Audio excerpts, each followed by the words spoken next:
when men turn dangerous in relationship and marriage. Today's topic is quite interesting. Before I get right into the main video, I would love for us to have a look at this recent case that was handled in France. This woman was raped by her husband repeatedly. He raped her for over decades. He didn't just do that alone. He was going online to invite other men to come assist in raping her. Some of the men he invited said they had no idea that it was a rape, because before the man would invite other men to come rape the woman, he would sedate her, make sure she is in an unconscious state before he invited other men. Yeah, and they were married for over 50 years. They had 3 children, and there was something he was doing. He was giving that instructions to those men that he invited. He told them not to wear condom, so they did skin to skin with this woman that was not conscious. How mean can someone be?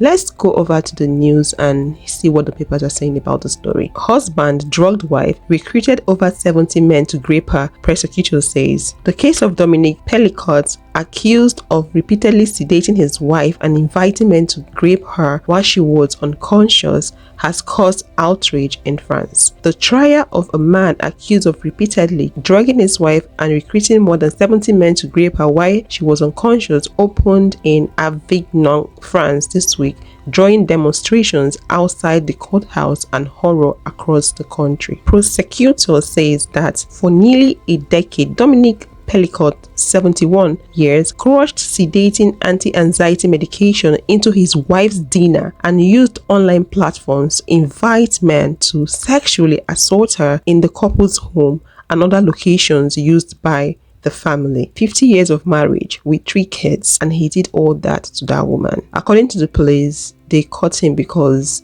3 other ladies reported him. They saw him taking pictures of their underskirt, so they reported him to the police, and when they got hold of his camera, they saw pictures and videos of his wife being raped. So that was how they got to know about his wrong deeds and all that. Viewers, discretion warning for the next coming clip. This story is a very sad story. You might not like it, you might feel triggered. Please skip.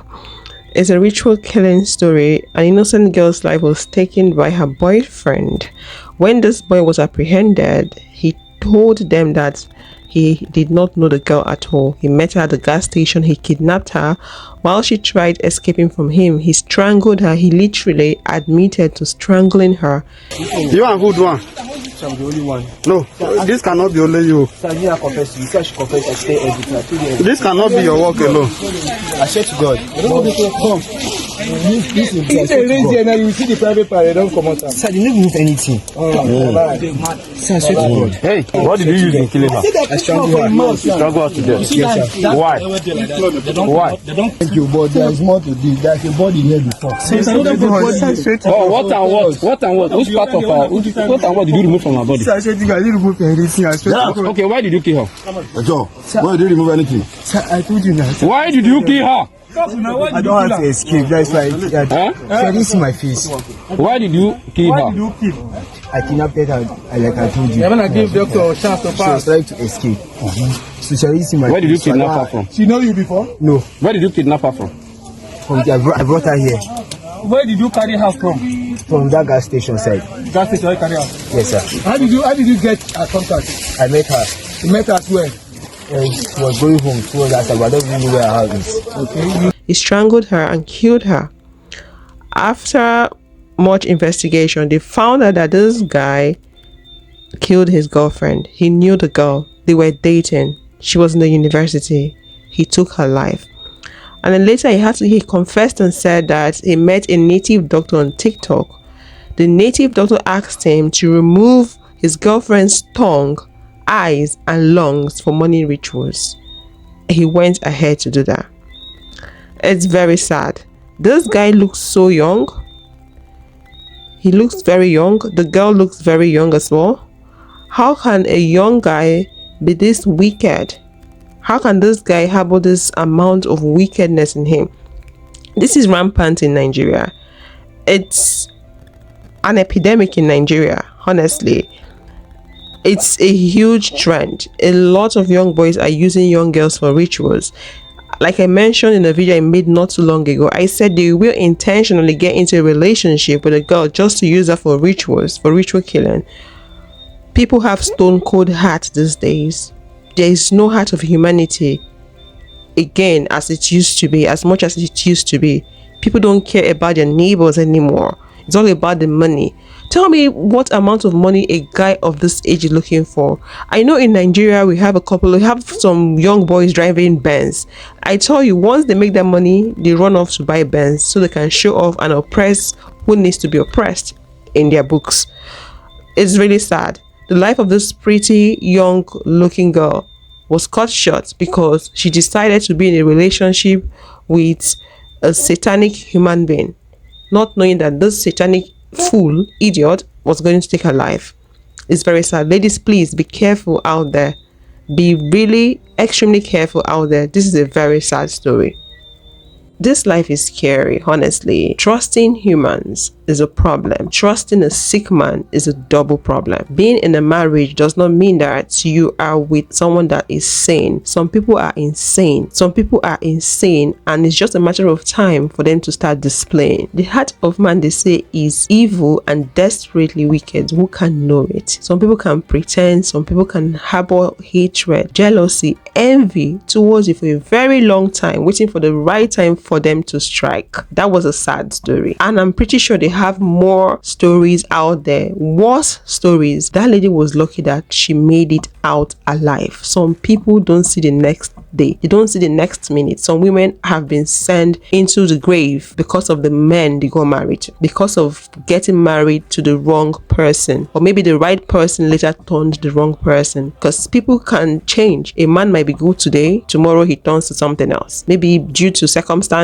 I don't know, maybe he was pretending. I really can't tell. But the point I'm trying to pass across here is this: people do change for reasons best known to them. So you can't relax and feel at home even in your marriage, because life itself is a risk. Choosing to live is a risk. Choosing to be married is a risk. So you have to always stay at alert. You have to always be cautious, be aware of the people you have around you. I'm not saying that you should become paranoid. If that's what is going to keep you alive, then go ahead. See, they don't talk about why women stay.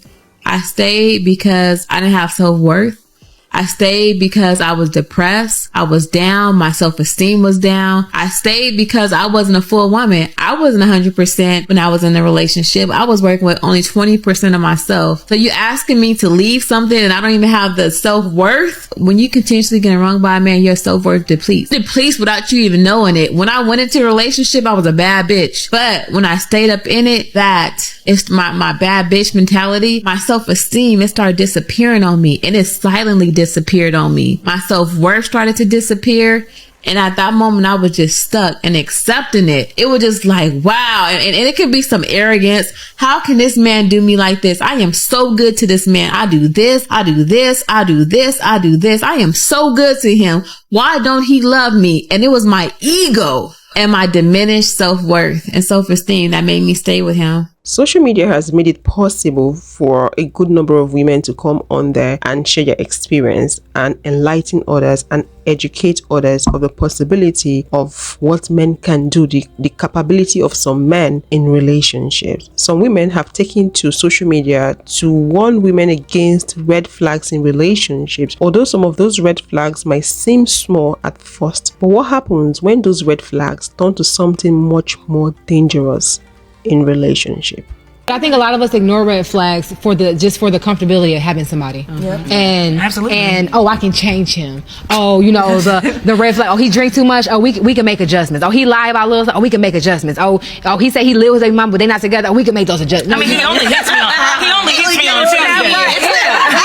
I'm gonna get my ass beat on Tuesday. It's fine. We be wanting to make we literally be making the excuses trying to make these adjustments, and I think it's because once we give ourselves and our energy and even our bodies to somebody, we be like, this shit about to work. This is about to work it out. You got to make this work. And when it doesn't, it's like you're trying to force puzzle pieces together that's not meant to be together. Because dating is exhausting. Hello fam, how you all doing? Please take a moment to like this video and subscribe. Today's topic is on men turning dangerous in relationships and marriages.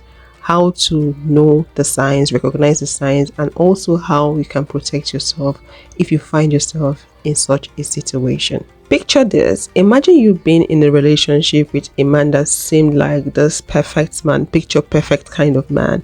You guys have been together for a while. All of a sudden, there's this change in behavior. This man that was never aggressive, never possessive, never the jealous type, becomes aggressive, possessive, jealous, excessively jealous, and all that. And he's not making you uncomfortable in the relationship and walking on eggshell. What would you do? I had to talk about this because some people might be so quick to say choose better. Choose better. I know it's important for us to choose better. Like I said before in my previous videos, some ladies would see a working red flag, a billboard that is red flag. They will choose to be with that man. Those are not the people I'm talking about. I'm talking about women that thought they were choosing better. Those men changed along the line. Change is constant. People change. So those are the people I'm talking about. At first, you thought he was a good man. Later on, he turned to something else. What would you do in such a situation? Why men might change during the course of a marriage. Here's her theory. Have you ever asked why your husband is radically changed? Why he seems like a completely different person than he was in the early days of marriage? Have you desperately sought out the perfect things for you to say or do that will get this marriage back on track, that will get him back on track, that will maybe be the cure, marriage counseling or a couples retreat, or maybe a change in meds? Now, certainly trauma, grief, mental health issues, illness, injury, so many things can cause us to be and act totally differently. But sometimes people's masks get too heavy and they fall off and they reveal who they really are. I've always been called unromantic for this. People often say that actions are a good indicator of character, and I don't agree. Do not think they can be used as an indicator when it comes to dating, courting, any sort of romantic relationship, because that person is showing you what they want you to see because they want something from you. I've said this before, but there is nothing more telling about a person than how they treat someone or something if they don't have anything to gain from it. How they treat strangers, how they talk about people when they're not there in the room. Those are all great indicators of character, more so than an act of chivalry in my opinion. It is just way too easy to feign goodness in a romantic relationship. It's a hard world out here. Be safe out here. Peace and love to you. How do you know when a man who seemed trustworthy suddenly becomes someone you should fear? And more importantly, how do you protect yourself? There are some subtle red flags you shouldn't overlook in relationship, be it at the beginning of the relationship, or before you start the relationship, or while you're already deep into the relationship. These red flags should not be overlooked. Abusive behavior rarely starts with violence.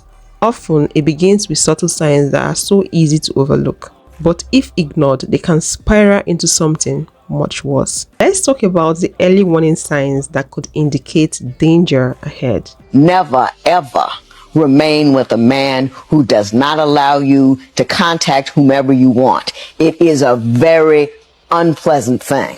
He controls you, and once he controls you, your life isn't your own anymore. And that's what controlling people do, is isolate you. So the minute they start chopping off people out of your life, that is red flag number. Is that your man very controlling? It might start with questions like, where are you? Who are you with? But then it escalates, and suddenly this man might want to control every aspect of your life. Is your man extremely jealous? A little jealousy can be normal, but him questioning you all the time, accusing you of cheating, that right there is a red flag. Let's talk about the isolation tactic.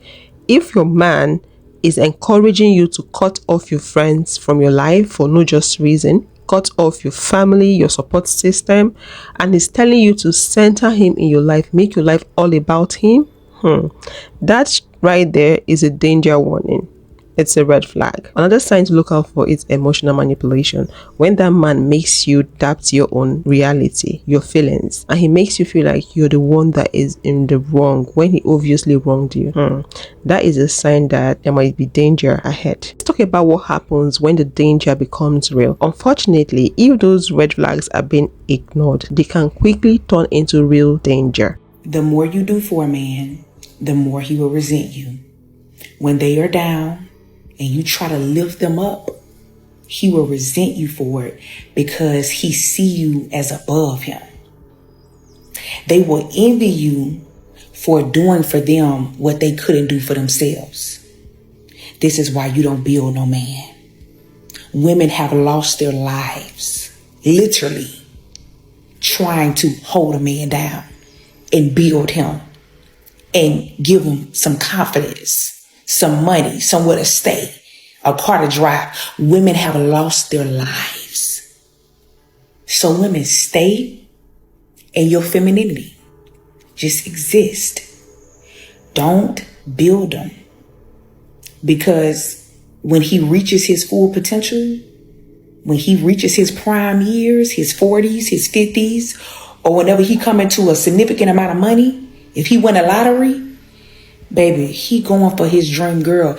I was watching a show a couple weeks back where this woman played the lottery. She was married. She played the lottery, I think won $20 million. She split the lottery ticket with her husband. You know what he did? He left her for a younger woman. And you know what that younger woman ended up doing? He actually ended up sleeping with her sister. This man was disloyal, totally corrupt.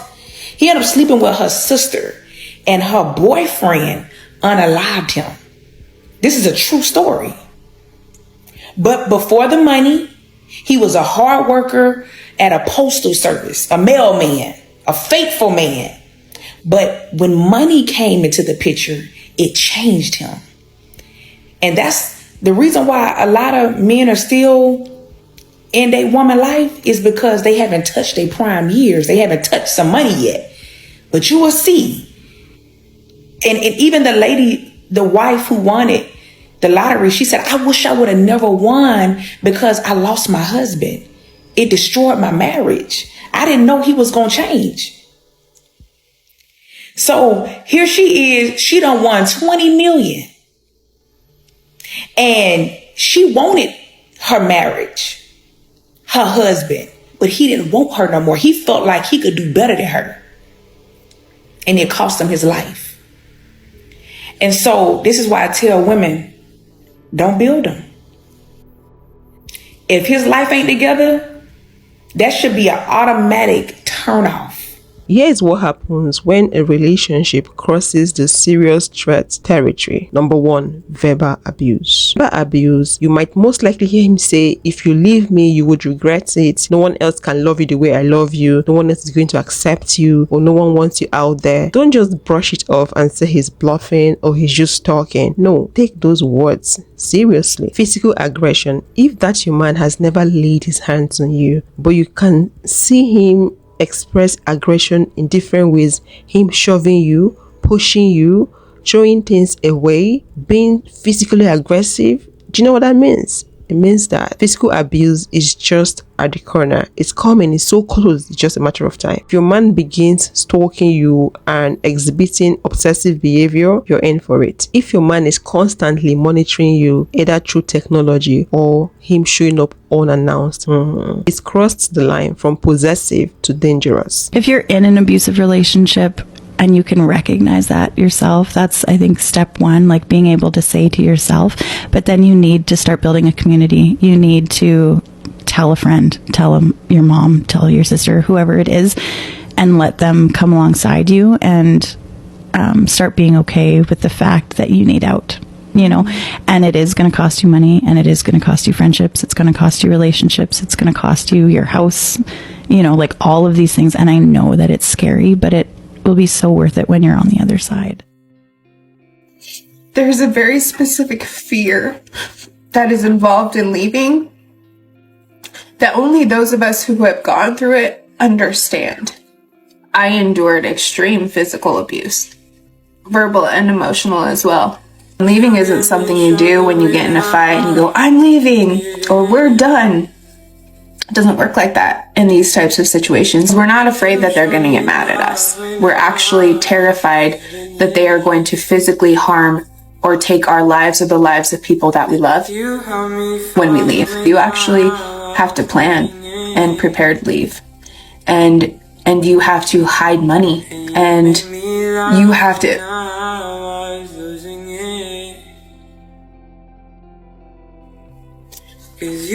to be really smart about the way you leave, because it could cost you your life or your children's lives. I get really emotional talking about this, because no matter how much healing you do, no matter how much time you spend away from them, there's a very specific fear that is involved in leaving that only those of us who have gone through it understand. Once we leave, there is no going back. And many of us find ourselves on special programs to keep us hidden from them finding us. And we just feel like we're on the run for the rest of our lives. If you are one of those people in that circumstance, sign up for my text and text me so that I can let you know what I did and how I got out. And I love you. Let's talk about ways to protect yourself should you find yourself in such a situation. The very first thing is for you to recognize those signs, and then you plan your exit strategy. Listening to your instinct is very important. If something doesn't feel right, trust yourself. Don't wait for things to get bad before you make a decision. Your instincts are there for a reason. You also tell someone about the situation on ground. Isolation is one of the abuser's strongest tools. Make sure you let the people that you trust know what exactly is going on with you. You can reach out to friends, family members, co-workers if you really trust them, and tell them exactly what the situation is. You should have a safety plan. If you feel like things might escalate, pack up an emergency bag. Have your money, your clothes, those essentials you need, and also plan where you're going to once you leave that environment. Is important. If you need help, you should also consider seeking professional support. They have a good number of organizations out there that are willing to support. They've got hotlines, shelters, counseling services, and all that. Be sure to use their services.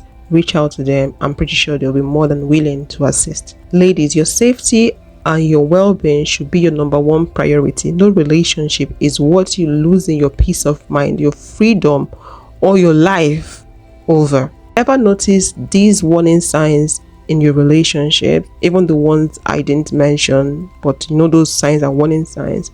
Don't wait. Reach out. Trust your gut. You need to act fast. So move as fast as you can so you don't lose your life in the process, because things can escalate within seconds. If you're interested in watching more videos about why men can change and men can't be trusted, click this video here to watch more on that, and I will see you all in the next one. Bye bye.